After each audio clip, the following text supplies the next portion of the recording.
જય માતાજી મિત્રો, આપણે બનાવીશું ગણેશ ચતુર્થી સ્પેશિયલ ચૂરમાના લાડુ, જે એકદમ ટેસ્ટી બને છે.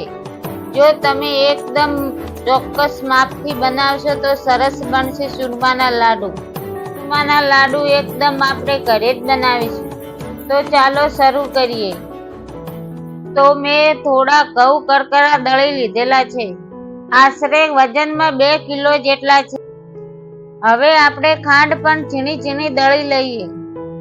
દળવી ના હોય તો બજારમાંથી બુરું લાવી શકો છો.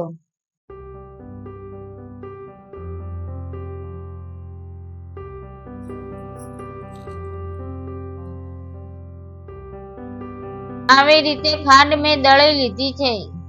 હવે એક તપેલીમાં થોડુંક પાણી ગરમ કરી લઈએ. પાણી એકદમ વધારે ગરમ કરવાનું નથી. એ આપણો કરકરો લોટ લઈ લેવાનો છે. હવે તેમાં થોડુંક તેલ એડ કરી લઈએ. તેલની જગ્યાએ તમે ઘીનો ઉપયોગ કરી શકો છો. હવે બરાબર મિક્સ કરી લઈએ. જો મોવણ ઓછું હોય તો પણ વધારે નાખવું. હવે આપણે લોટ બાંધવા માટે થોડુંક ગરમ પાણી લઈ લઈએ. આ લોટ આપણે ભાખરી બનાવવા એવો બાંધવાનો છે.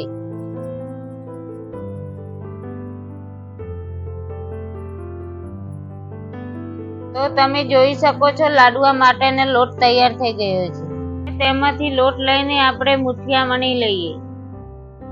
એકદમ આવી રીતે મુઠિયા વણવાના છે. તો મીડિયમ સાઈઝના બધા મુઠિયા વાળી લઈએ.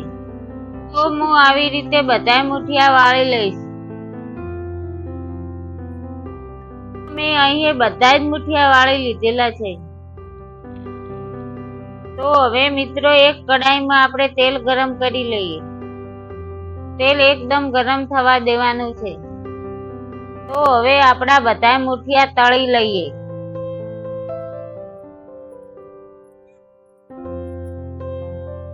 તો આપણા મુઠિયાને બંને બાજુ ફેરવતા જઈએ. તો હું આવી રીતે બધા મુઠિયા તળી લઈશ. તળેલા મુઠિયા ધારાની મદદથી બધા લઈ લઈશ. બધા મુઠિયા તળી લીધેલા છે. હવે મુઠિયાને મિક્સરમાં પીસી લઈશું. જો મિક્સર ના હોય તો ખાટણીની મદદથી ભાગી શકો છો.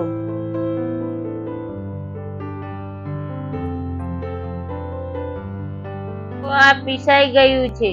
હવે તેને ચાળણીની મદદથી ચાળી લઈએ. તો તમે જોઈ શકો છો લાડવા બાંધવા માટેનો લોટ એકદમ તૈયાર છે. તેમાં થોડું ઘી ઉમેરીને હવે તેમાં ખાંડનું બુરું એડ કરીશું.